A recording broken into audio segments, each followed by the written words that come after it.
Olá pessoal, tudo bem? Vamos para a nossa segunda aula sobre termoquímica. Na aula anterior nós falamos sobre o cálculo do ΔH pela entalpia de formação e na aula de hoje nós vamos abordar o cálculo de ΔH utilizando a energia de ligação. Então é uma segunda forma de calcular o ΔH. Antes da gente verificar como é que faz esse cálculo, vamos dar uma relembrada no que são reações endotérmicas e exotérmicas. As reações endotérmicas têm como principais características a absorção de calor do meio, então ela nos fornece uma sensação térmica de frio. O ΔH dela vai ser sempre positivo, maior que zero, e a entalpia dos produtos é maior que a entalpia dos reagentes. A reação exotérmica tem tudo ao contrário. É uma reação que libera calor para o meio, portanto a sensação térmica será de quente e aquecimento. O ΔH vai ser sempre negativo, menor que zero, e o HP é menor que o HR. O que é uma energia de ligação? É a quantidade de energia necessária para unir átomos, que é o caso da formação de moléculas, ou para separar átomos, que é o caso de quebra de moléculas. A formação de moléculas ocorre nos produtos de uma reação e a quebra de moléculas ocorre nos reagentes de uma reação química.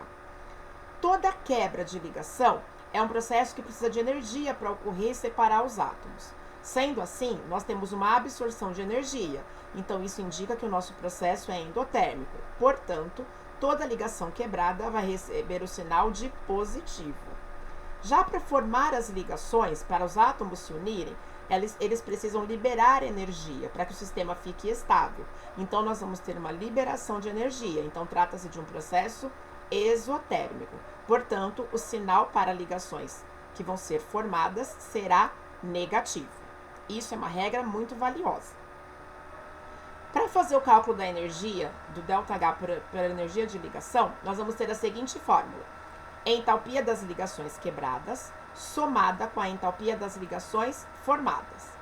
As ligações quebradas são todas as ligações que estão presentes nos reagentes e elas vão ter sinal de mais sempre.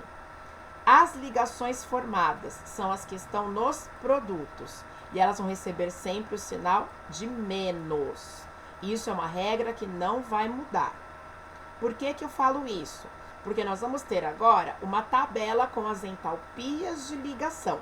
Observem que geralmente a tabela não traz o sinal.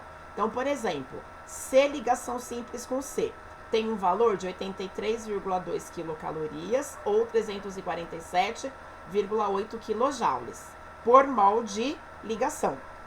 Se a nossa ligação estiver no reagente e for quebrada, esses valores serão positivos.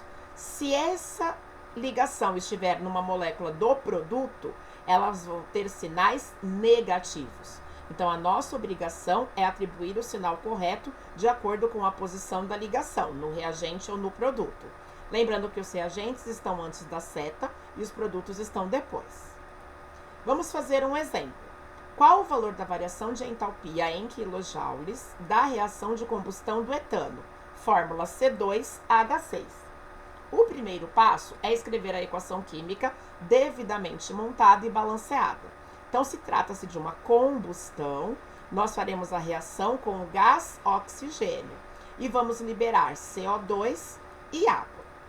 Reação foi feito o balanceamento, então nós vamos precisar de 7,5 de mol de O2, 2 mols de CO2 e 3 mols de água. As energias de ligação estão todas aqui embaixo.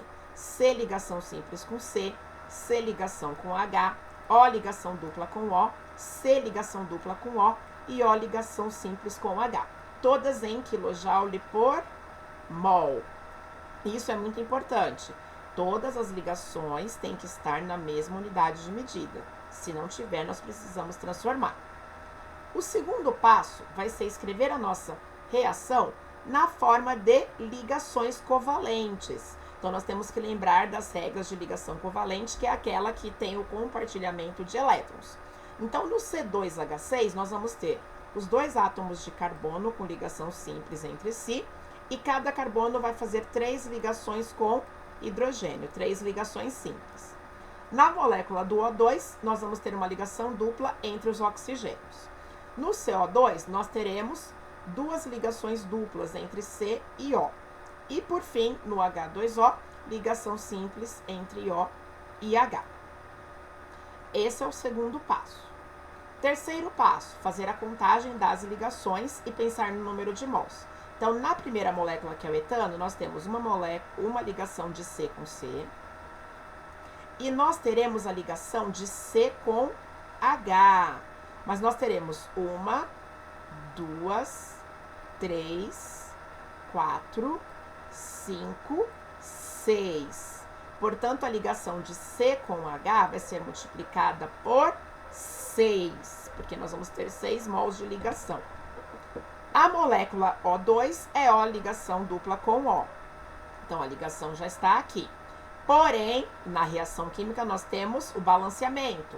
Então, o balanceamento desce multiplicando a ligação de O dupla O, porque nós vamos ter 3 mols e meio. E essa ligação, na tabela, nós temos por mol. Então, nós precisamos fazer vezes 3,5. Já no CO2, vamos observar que a ligação que aparece é C dupla ligação com O. Então, nós vamos ter C dupla ligação com O. Uma molécula de CO2 tem 2 ligações de C com O. Nós vamos multiplicar por 2. E também nós temos 2 mols. Então, vamos multiplicar por 2 novamente. Então, vai ficar 2 vezes 2, 4 ligações de C com O. Observem que eu já coloquei o sinal de menos, porque é ligação formada.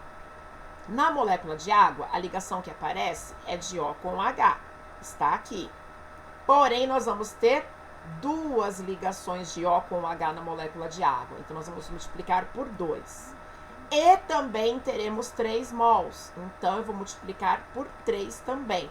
Portanto, no total, serão 6 mols de ligação de H com O. Observem que eu já coloquei o sinal de menos também para mostrar que a ligação é ligação formada. As ligações já estão todas colocadas e com as quantidades. Agora é só fazer a substituição pela energia de ligação. Então, é só fazermos a substituição dos valores. E aí, ó, ligações formadas, todas negativas, que é a ligação do C, dupla ligação com O, e do H com O.